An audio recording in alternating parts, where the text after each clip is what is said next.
I mean, do you have a stance on this? Do you have a kind of firm stance on this one way or the other? Or are you kind of in the middle somewhere? Well, I'm actually against providing firearms to paramedics and EMS personnel as a whole for a variety of different reasons. The first thing is that, number one, it automatically changes our perception, how people view us in the community. So if I'm walking around and I have a gun on my hip and I am in Starbucks getting a coffee, or I am in the emergency department, or I'm out in the field taking care of a patient, people's perceptions of me change. And they may make that mental transition, whether conscious or subconsciously, that maybe I'm not a medical person anymore. Maybe I'm law enforcement. Regardless of what I've been called for, regardless of what my duties and responsibilities are, regardless of what I'm authorized to do by law as a paramedic, I'm not going to be authorized to pull people over and write them tickets or stop a bank robbery. But it's just that visual perception that they have. The other issue has to do with patient care. One of the things as a profession we struggle with is our medical competencies, intubation, a variety of different skills that we perform. And we really struggle with this to be successful.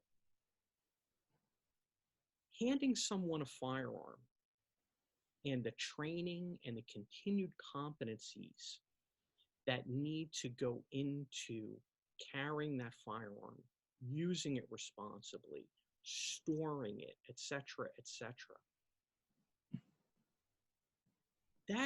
That is a whole subset that we have no experience with. And while we may be able to tap into law enforcement, we haven't mastered the competencies for intubation in our profession. Now we want to add something as complex as firearms. Don't get me wrong. With the advent of more attacks against EMS providers, we need to teach, and it needs to become part of the basic education. We need to teach de-escalation techniques. We need to teach techniques how to recognize potentially violent situations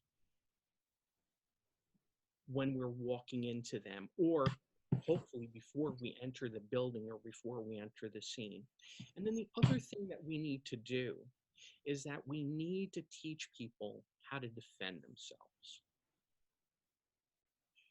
Because when you have a firearm, you not only become a target for people who want to do harm to you, but that gun becomes a target to anybody who wants to take it. And if you can't defend yourself, then all you've done now is given somebody the opportunity to take your weapon from you and use it to do greater harm.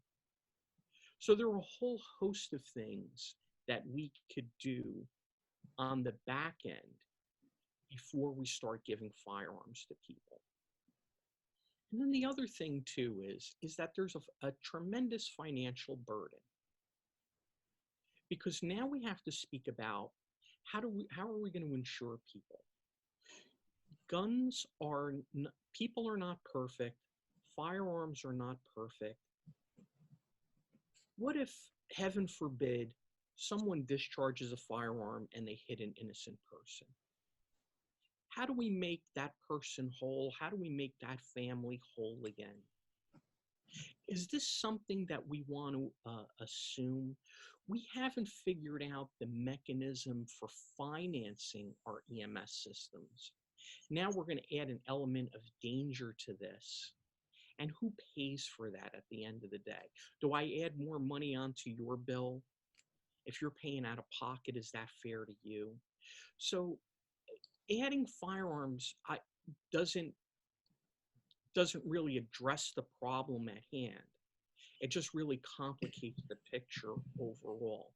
And for many organizations, even smaller organizations, they would just really be overwhelmed with trying to meet those abilities and capabilities in order to have firearms for their EMS providers out in the field.